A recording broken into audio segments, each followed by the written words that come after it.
जय हिंद मित्रांनो, जितेश बोर्डे यूट्यूब चॅनलवर तुमचं सर्वांचं सहर्ष स्वागत.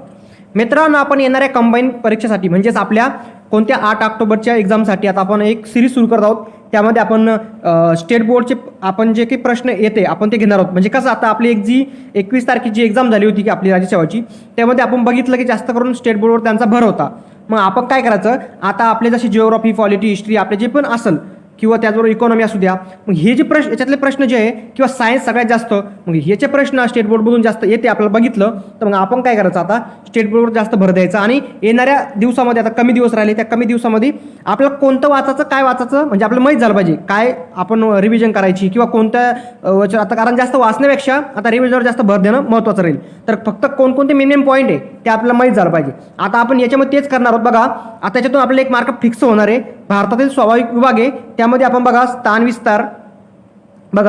विस्तार, आपल्या सभोवतालची जी राष्ट्र आहे, प्रदेश निश्चितीची प्रक्रिया आणि नैसर्गिक आता प्राकृतिक विभाग बघणार आहोत. याच्यावरून आपल्याला डायरेक्ट किंवा इनडायरेक्ट तरी एक प्रश्न सुटतो. ओके, आता डायरेक्ट नाही पडला तर असं नाही की पडलाच नाही, पण इनडायरेक्ट तरी प्रश्न पडतो. आता बघा, आपण सुरू करूया. आता बघा, हे प्रस्तावना वगैरे वाचायचं नाही. आता हा जुना रेफरन्स झाला.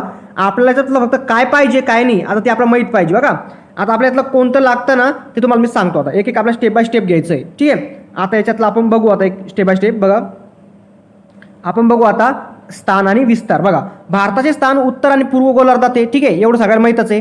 ते आशिया खंडाच्या दक्षिण भागात मध्यवर्ती आहेत. ओके, ते कसं आहे, आशिया खंडाच्या दक्षिण भागात मध्यवर्ती आहे. कर्कवृत्त भारताच्या मध्य भागातून जातं आणि ते कोणकोणते 8 आपल्या राज्यातून जातं सगळ्याला माहीतच आहे. ओके, ते आता सांगायची जरूरत नाही, सगळं पाठ पण असेल. भारताच्या मुख्य भूप्रदेशाचा अक्षवृत्तीय विस्तार हा लक्षात ठेवा, 8 डिग्री 4 मिनिट 28 सेकंदपर्यंत दिला आहे.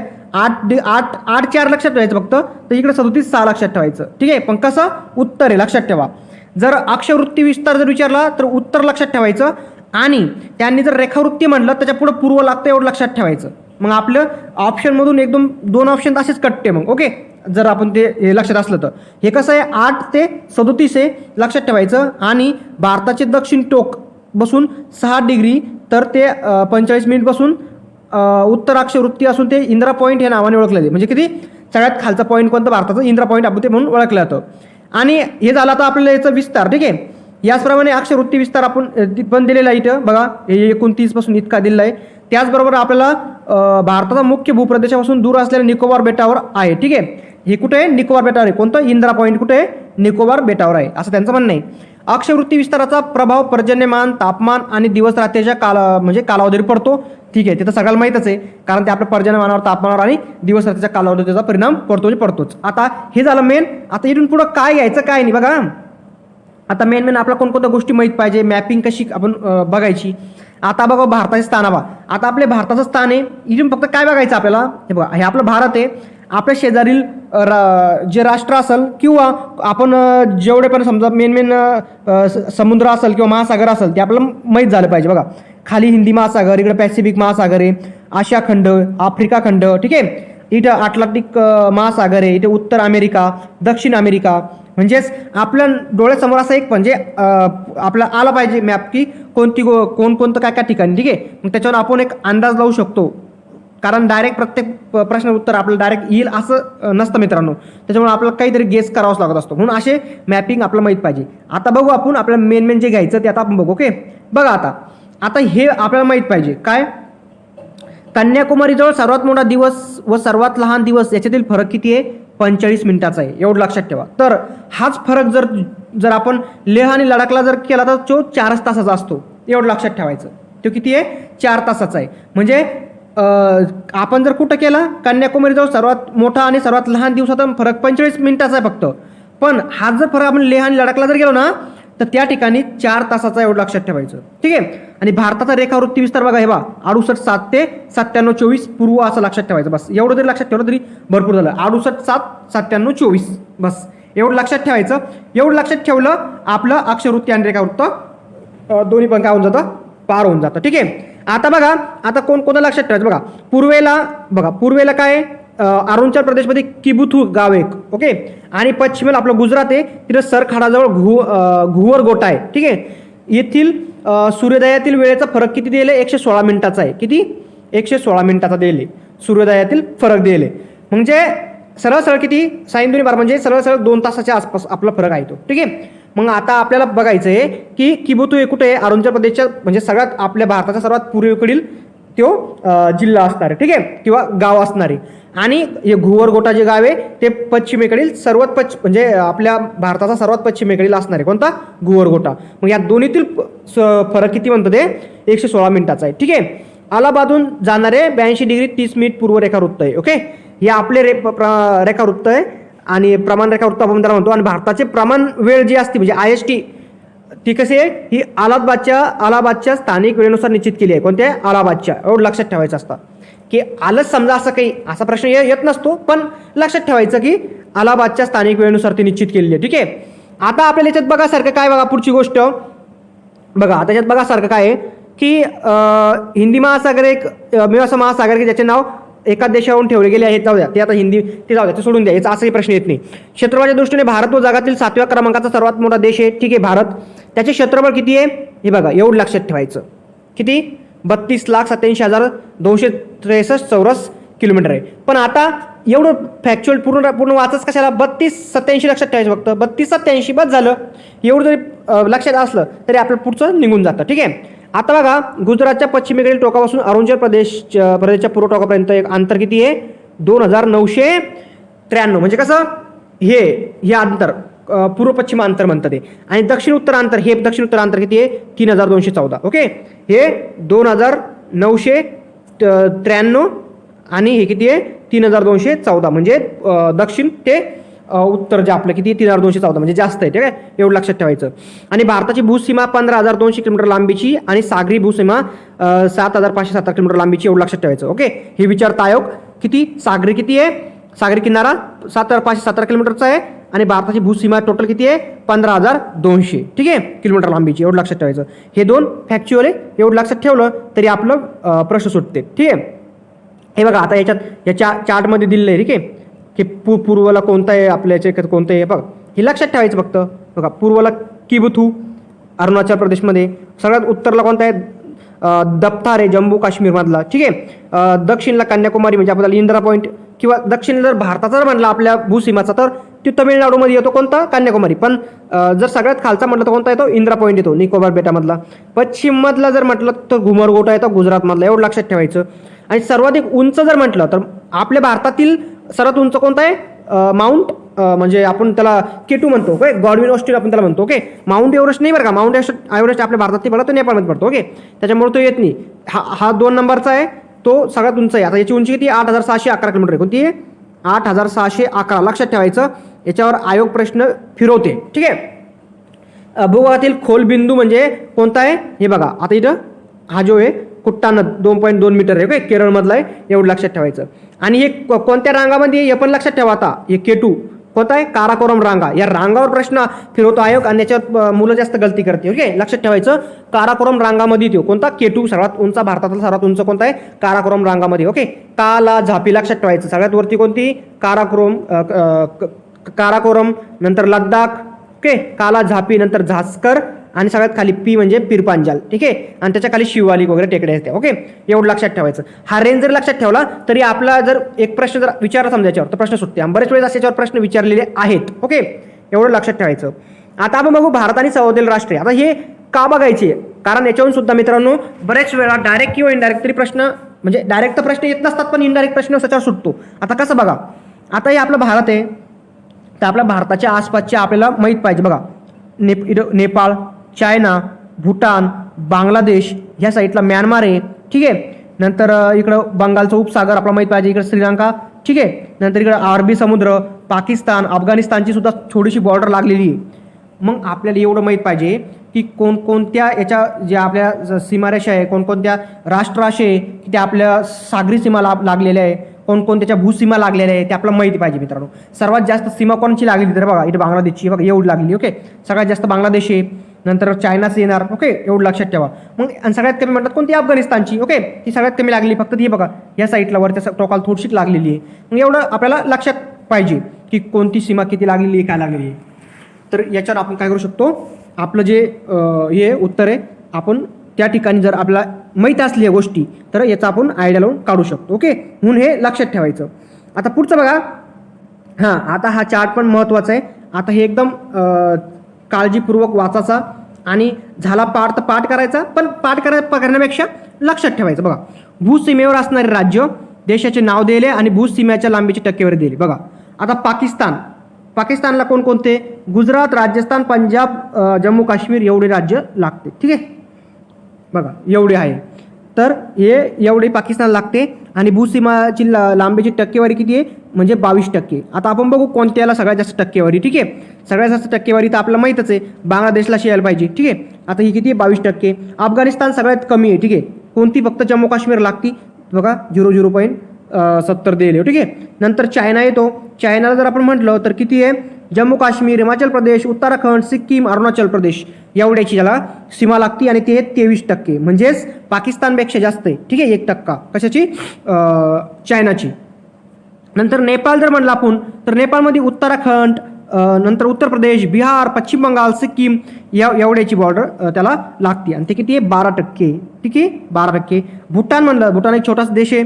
सिक्कीम, पश्चिम बंगाल, आसाम, अरुणाचल या 4 राज्याची त्याला सीमारेषा लागते आणि 4.50% त्याचा रेशो येतो टोटलच्या. आपण जर टोटल ॲव्हरेज जर काढलं तर. ठीक आहे, आणि म्यानमारची जर म्हटलं तर अरुणाचल प्रदेश, नागालँड, मणिपूर, मिझोरामला लागती. ती आहे 10.80%. ओके, आणि सर्वात जास्त आहे 1 नंबरला कोणती?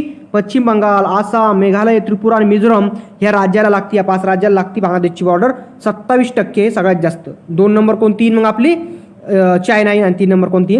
पाकिस्तानी. ओके, एवढं लक्षात ठेवायचं. 4 नंबर नेपाळ येतं, 5 नंबर म्यानमार. मग बाकीचं लगेच एवढं लक्षात ठेवायचं नाही, पण पहिले 3 लक्षात ठेवायचे. ओके, याच्यावर आयोगानं प्रश्न विचारलेला आहे. ठीक आहे, की कोकणाची लांबी सर्वात जास्त सीमारेषा लागलेली आहे, चढता क्रम लावा किंवा उतरता क्रम लावा किंवा जोड्या लावावर सुद्धा प्रश्न येईल. म्हणून हे चार्ट लक्षात ठेवा, याच्यावर प्रश्न येऊ शकतो. पुढचं बघा, सागरी सीमा. आता भारताच्या पश्चिम आणि नैऋत्य दिशेला अरबी समुद्र, पूर्व आणि आग्नेय दिशेला बंगालचा उपसागर आणि दक्षिणेला हिंदी महासागर आहे. ठीक आहे, एवढं माहीत पाहिजे आपल्याला आपल्या कोणकोणत्या दिशेला कोणकोणता महासागर आहे किंवा कोणता समुद्र आहे किंवा कोणता उपसागर आहे ते आपल्याला माहीत पाहिजे. बघा, भारतात पश्चिम आणि नैऋत्य दिशेला कोणता आहे? अरबी समुद्र आपल्या मुंबई साईडला. ठीक आहे, पूर्व आणि आग्नेयला बंगालचा उपसागर लागतो आपल्याला. ठीक आहे, कोणत्या? आपण पश्चिम बंगाल साईडला जर गेलो, आपण ओडिसा त्या साईडला गेलो तर आपल्याला तो पाहायला भेटेल. त्याचबरोबर आपला भारतीय द्वीपकल्पाचे दक्षिण टोक म्हणजेच खालचं आपलं कोणतं? कन्याकुमारी आपण जे टोक म्हणतो तमिळनाडूमधलं, तिथं काय? श्रीलंका आणि भारत याच्यामध्ये म्यानमारची बेट आहे. कसे? बघा, म्यानमारचे आखात आपण त्याला म्हणतो. ओके, म्यानमारचे आखात आणि पालची अरुंद सामुद्रधुनी एवढं लक्षात ठेवा. याच्यावर सुद्धा आयोगाने प्रश्न विचारून झालेला आहे. कोणकोणती आहे? यामध्ये म्यानमारचे आखात आणि पालची अरुंद सामुद्रधुनी आहे आपल्या भारतामध्ये आणि श्रीलंकेमध्ये. भारताची सागरी सरहद पाकिस्तान, श्रीलंका, मालदीव, इंडोनेशिया, बांगलादेश आणि म्यानमार या देशांच्या सागरी सीमाशी संलग्न आहेत. ओके, लक्षात ठेवा. आता कोणकोणते? पाकिस्तान आहे, श्रीलंका आहे, मालदीव आहे, इंडोनेशिया, बांगलादेश आणि म्यानमार या देशासोबत आपली सागरी सीमा लागते. तर ते किती आहे? टोटल 1, 2, 3, 4, 5, 6 देशासोबत लागते. ठीक आहे, एवढे सागरी सीमा लक्षात ठेवायचं. किती देश आहेत आपले? 6 देश. तर हे कधीच विसरायचं नाही. आता आपण बघू की भूविज्ञान. ठीक आहे, बघा, भारताची सध्याची प्राकृतिक रचना ही मोठ्या भूविज्ञान प्रक्रियेचा परिणाम आहे.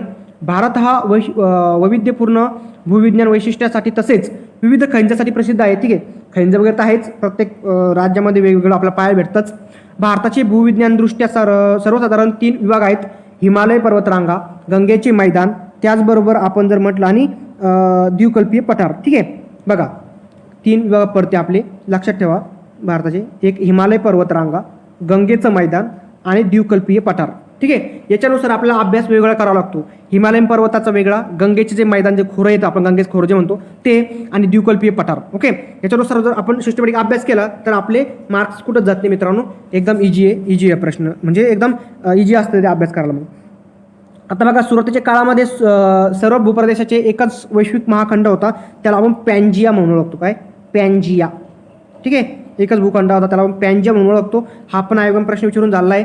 बहुधा हा महाखंड टेथिस समुद्रामुळे उत्तर लॉरेन्शिया म्हणजे युरेशिया प्लस उत्तर अमेरिका आणि दक्षिण गोंडवाना प्रदेश म्हणून ओळखला गेला होता. काय होता?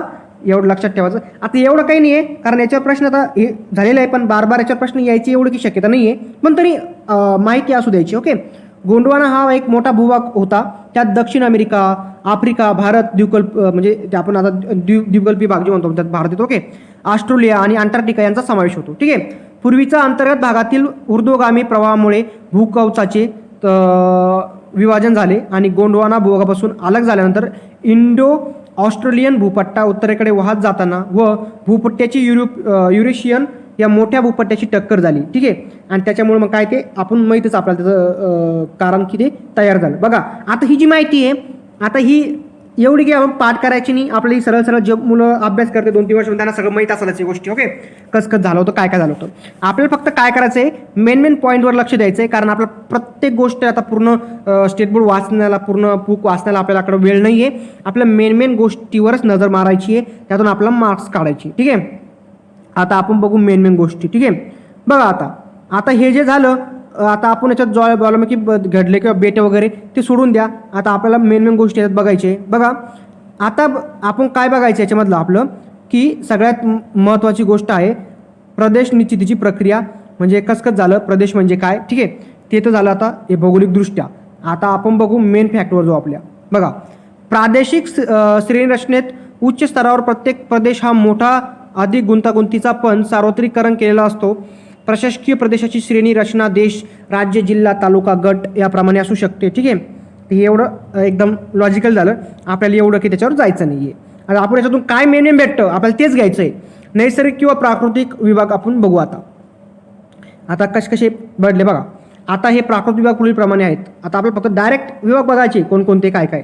बघा उत्तरेकडील पर्वतीय प्रदेश, उत्तर भारतीय मैदानं, भारतीय पठार, किनारी मैदान आणि बेट एवढ्यामध्ये त्यांनी काय केले, आपल्या प्राकृतिक विभाग त्यांना पाडलेले. ठीक आहे. आता उत्तरेकडील पर्वतीय मैदान आपण बघणार, नंतर उत्तर आपले भारतीय मैदाने बघणार, भारतीय पठार बघणार, आपले जे किनारी मैदानी प्रदेश ते बघणार आणि आपले जे बेट आहे ते सुद्धा बघणार. तर याच्यावर प्रश्न येतो मित्रांनो. आता आपण बघू उत्तरेकडील पर्वतीय प्रदेश. बघा हिमालय पर्वतरांगा या सर्वात अर्वाचीन घडीच्या पर्वतरांगा आहेत. हिमालय हा जगातील सर्वात उंच भूस्वरूपी उठावाचा प्रदेश आहे. या पर्वतरांगाचा गाभा कनाश्म खडकांनी बनलेला असून त्याच्या दुतर्फा रूपांतरित व गाळाचे खडक आहेत. बघा हे एवढं माहीत पाहिजे. आपल्या उत्तरेकडील पर्वतीय प्रदेशाविषयी सांगितलं काय काय. हा पर्वताचा गाभा कनाश्म खडकांनी बनलेला असून त्याच्यावर दुतर्फा रूपांतरित व गाळाचे खडक आहेत. हे आपल्यासाठी इम्पॉर्टंट आहे, एवढं लक्षात ठेवायचं. ओके. या प्रदेशाची रचना अतिशय गुंतागुंतीची आहे. ठीक आहे. यामध्ये अतिशय असमान स्वरूपाचे म्हणजे काय, त्यामध्ये अतिशय असमान भूस्वरूपे आहेत. म्हणजे कसं असमान म्हणजे कसं, वेगवेगळे रचना असलेले. कसे, काही तीव्र उतारवाले असणार, काही अत्युच्च बर्फाच्छादित शिखरं असणार, काही थंड हवामान असणार, काही ठिकाणी अरुंद खोल दऱ्या असणार, वेगाने वाहणाऱ्या दऱ्या असणार, किंवा हिमालयीन पर्वताची वैशिष्ट्ये एवढी. ओके. ते म्हणजे ते रस्त्याची संख्या काय असते, कमी असते अशा ठिकाणी. आणि विखुरलेल्या शेतजमिनीचे डोंगर उतारावर सपाट तुकडे पायऱ्याप्रमाणे आहेत. म्हणजे ते शेती कशी अशी डोंगरावर असं कोरून पायऱ्याप्रमाणे केलेली असते. ठीक आहे. अशी ती म्हणजे एकदम सपाट जमीन त्या ठिकाणी पाहायला मिळत नसते. ओके. हा एक बहुतांश ठिकाणी मनुष्य वस्ती नसलेला विस्तारित प्रदेश आहे. म्हणजे बहुसंख्य ठिकाणी मनुष्य वस्ती या ठिकाणी आपल्याला पाहायला मिळणार नाही. म्हणजे खूप कमी असे ठिकाण असेल त्या ठिकाणी मनुष्य वस्ती पाहायला मिळेल. ओके. कारण त्या ठिकाणी थंड हवामान जास्त असतं आणि राहण्यासाठी एकदम वातावरण अनुकूल नसतं. ओके. आणि आपण पशुपालनसारखे किंवा आपण शेतीसारखे व्यवसाय एकदम चांगल्या उत्तम रीतीने करू शकत नाही. एक बहुतांश ठिकाणी मनुष्यवस्ती नसलेला विस्तृत भूप्रदेश आहे. त्याच्या पूर्वेकडील भागात खूप जास्त पर्जन्यमान आहे. त्याचा पूर्वेकडील जो भाग येईल ना मित्रांनो, त्याच्यात म्हणजे काय म्हणतं, खूप जास्त पर्जन्य म्हणजे जास्त पाऊस पण पडतो. आपण बघितलं असेल ना की त्या साईडला पूर्व साईडला जास्त पाणी पडतोच, आपलं माहीतच आहे. आणि नैसर्गिक वनस्पतीची दाटीवाटीने झालेली वाढ आणि दूरवर पसरलेले विविध सांस्कृतिक समूह आहेत, ते विखुरलेल्या वस्त्यांमधून राहतात. ठीक आहे. मग ज्या ठिकाणी आपल्याला थोडंसं असं त्यांना सपाट काही भाग सापडला किंवा असं चांगली एक पाण्याचा स्रोत किंवा असं काही चांगल्या ठिकाणी त्यांना राहण्याचं सापडलं, त्या ठिकाणी ते वस्ती करून राहतात. आता हे झालं आपलं कोणतं होते, उत्तर भारतीय मैदानी प्रदेश. ठीक आहे. आपलं मैदानी उत्तरेकडे पर्वतीय प्रदेश होते आपल्या इथे, कारण त्या ठिकाणी पर्वत वगैरे पाहायला भेटते. आता आपण बघणार आहोत उत्तर भारतीय मैदानी प्रदेश. आता बघू आपण मैदानी प्रदेश म्हणजे काय आणि पर्वतीय प्रदेश आपण बघितले. आता आपण बघणार आहोत मैदानी प्रदेश. ठीक आहे. आता बघा मित्रांनो, सर्वात प्रथम जर आपण म्हटलं ना, तर ही मैदाने म्हणजेच गाळाच्या मृदेचा एक सलग पट्टा आहे. कसं आहे, गाळाच्या मृदेचा कसा एक सलग पट्टा आहे. गाळाच्या संचयाची जाडी पश्चिमेकडून पूर्वेकडे वाढत जाते. आता हे लक्षात ठेवा बरं का, याच्यावर आयोग सेंटेन्स देऊ शकतो. गाळाच्या संचयाची जाडी जी आहे पश्चिमेकडून पूर्वेकडे वाढत जाते. म्हणजे पश्चिमेकडे कशी असणार आहे, कमी असणारे आणि पूर्वेकडे कसे असणारे जास्त असणारे गाळाचे. का? कारण ह्या नद्या अशा वाहतात ना पूर्वेकडे आणि बंगालच्या उपसागराला जाऊन मिळतात, म्हणून ह्या इकडून काय करतात, गाळा आणतात आणि ह्या ठिकाणी गाळ साठतात, म्हणून या ठिकाणची जाडी जास्त असणार गाळाची. ओके, एवढं लक्षात ठेवा. हे लॉजिकल आहे, आपल्याला तेवढं माहीतच पाहिजे. ठीक आहे. नंतर आपण जर बघितलं या प्रदेशातील हवामान सौम्य आहे. कसं आहे? सौम्य आहे आणि उतारही मंद स्वरूपाचा आहे. आणि उतार कसा आहे? मंद आहे. म्हणजे कसा? म्हणजे जास्त अति उतार आहे का तीव्र उतार आहे का? जसं आपण उत्तर जे आपले याच्याकडचे पालते हिमालयातील पालता आपण तशा ते पर्वतरांगाचा कसा एकदम उतार जास्त होता. ओके, तीव्र उतार होता. पण या ठिकाणी तीव्र उतार आहे का? नाही, मंद स्वरूपाचा उतार आहे. ओके, नद्या कशा वाहत्या? संतपणे वाहत्या. म्हणजे अशा उथळ वाहत्या का? नाही, संतपणे वाहतात. त्यामुळे गाळाची मैदान तयार झाली आहे. त्यामुळे काय झालं? गाळाची मैदान. आणि त्या जर एकदम तीव्र वाहत असत्या तर त्या गाळ वाहून नेला असतं त्यांना आणखीन जास्त, त्याच्याकडे गाळ साठला असता का? नाही. एकदम लॉजिकल प्रश्न आहे. नंतर बघा, येथील मृदा अत्यंत सुपीक असल्याने हा विभाग शेतीसाठी व्यवसायाच्या दृष्टीने खूप महत्त्वाचा आहे. ओके, म्हणजे या ठिकाणी काय गाळ साचू असतो, एकदम सुपीक विभाग म्हणजे भाग तो बनलेला असतो आणि त्या भागामध्ये काय मित्रांनो एकदम जबरदस्त त्या विभागामध्ये किंवा त्या भागामध्ये एकदम चांगल्या प्रकारची शेती, उत्तम प्रकारची शेती आपण म्हणजे होते आणि त्या ठिकाणी आपल्या लोकवस्तीसुद्धा जास्त प्रमाणात पाहायला मिळते. या विभागातील लोकसंख्येची घनता अधिक आहे. बघा, त्या विभागात लोकसंख्येची घनता जास्त आहे. आपण बघितलंच ना, पश्चिम बंगाल, बिहार, उत्तर प्रदेश या ठिकाणी तुम्ही बघा, तुम्हाला लोकसंख्या जास्त पाहायला मिळणार. ओके, म्हणून त्याचं कारण हेच आहे. आणि नंतर पायाभूत सुविधांचा सर्वत्र विकास झालेला दिसेल आणि पायाभूत ज्या आपल्या छोट्या मोठ्या सुविधा असत्या त्याचा विकास झालेला आपल्या ठिकाणी आढळेल. तर ही झाली उत्तर भारतीय मैदानाचं आपलं वैशिष्ट्य. आता आपण बघू आपले भारतीय पठार. ओके, 3 नंबरचा हे पण आपल्याला माहीत पाहिजे. भारतीय पठार म्हणजे नेमकं काय बाबा? भारतीय पठार हे जगातील सर्वात प्राचीन भूभागापैकी एक आहे आणि ते स्थिर आहे. कसं ते स्थिर आहे? भारतातील हा सर्वात मोठा नैसर्गिक विभाग आहे.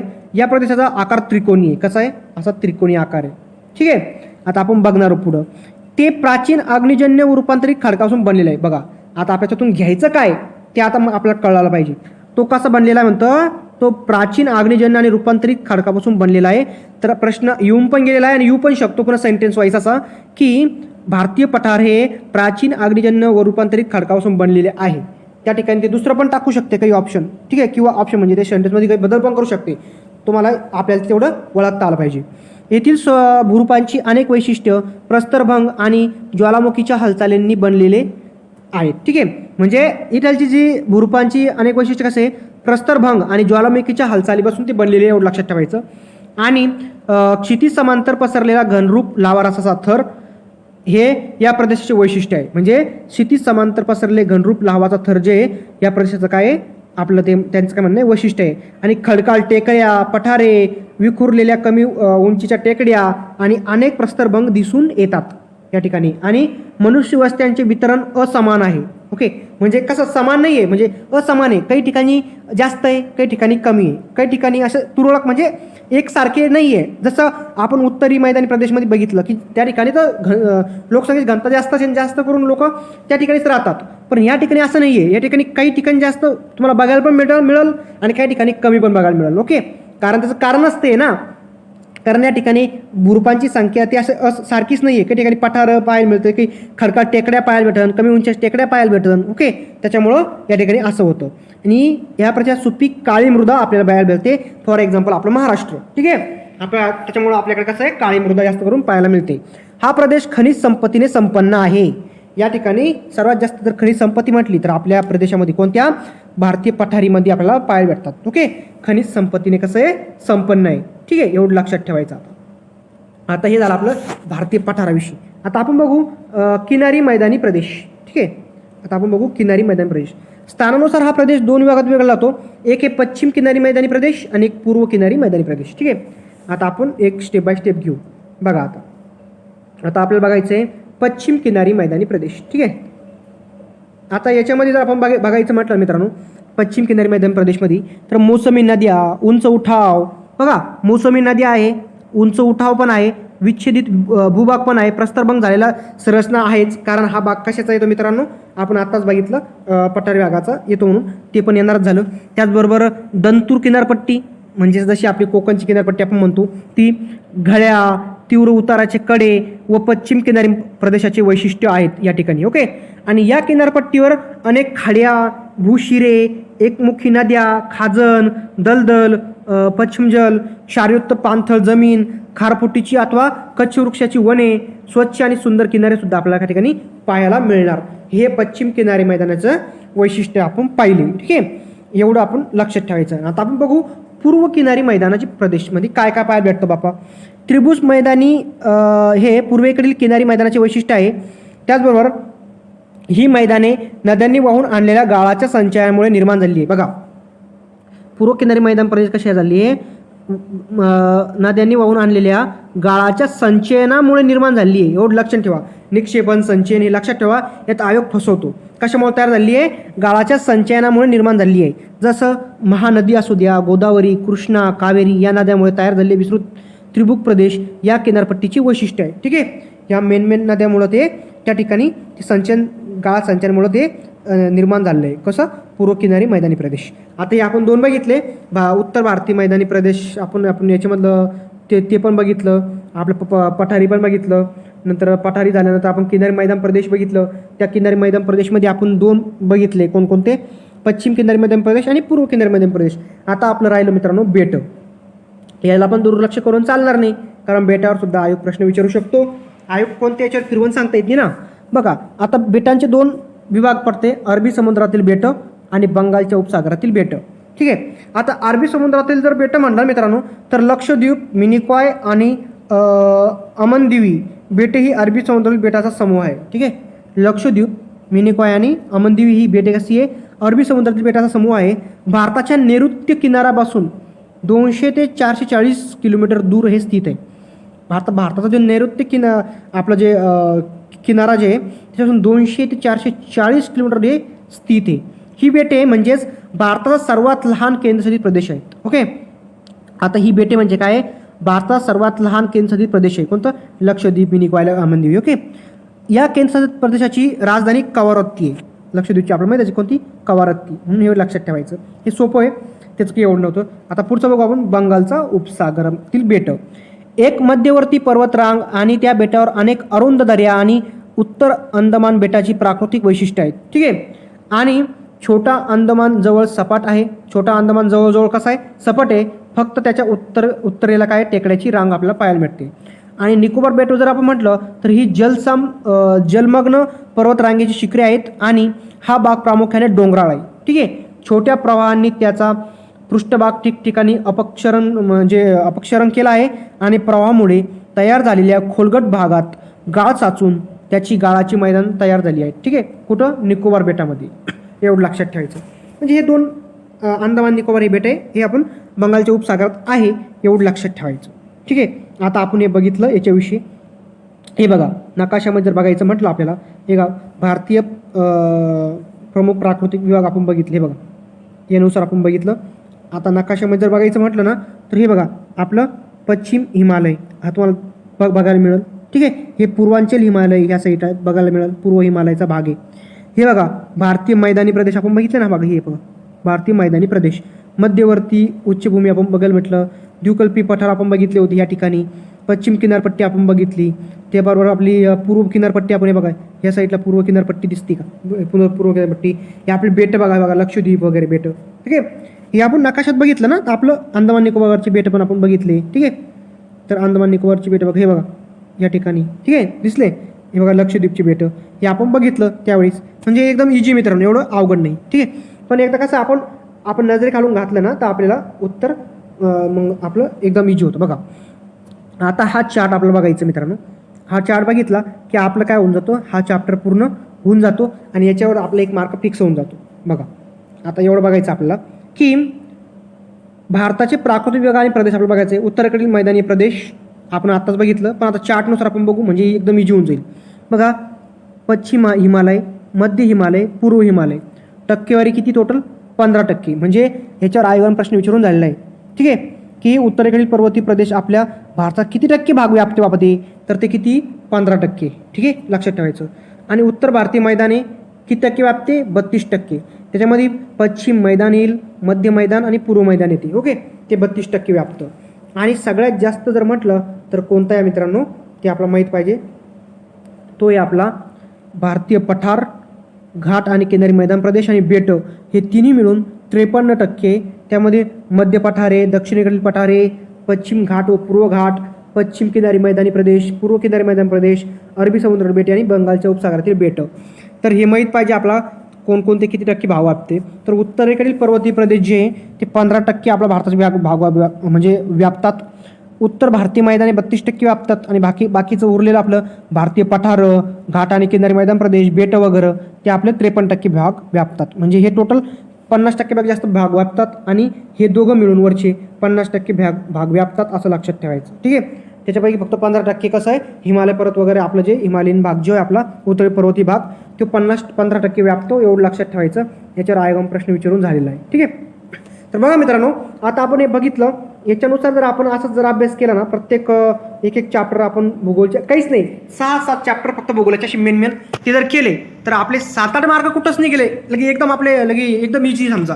ओके. आणि बाकीचं मग आपण जो केलेला अभ्यास आहे त्याच्यातून ते आपले प्रश्न येणारच झाले पण आपले छोटे मोठे समजा ते प्रश्न चुकत होते ते आता चुकता कामा नये आणि अशा याच्यातून आपले ते प्रश्न क्लिअर आले पाहिजे हा आपला एक उद्देश आहे. ओके. तर थँक्यू मित्रांनो. जय हिंद जय महाराष्ट्र. याच्यातून तुम्हाला नक्कीच फायदा होईल. तुम्हाला लेक्चर कसं वाटलं तुम्हाला हा व्हिडिओ कसा वाटला नक्कीच सांगा कमेंट बॉक्समध्ये. ओके. आणि पुढचा कशावर व्हिडिओ बनवायचा ते पण सांगा. ओके. थँक्यू. जय हिंद जय महाराष्ट्र.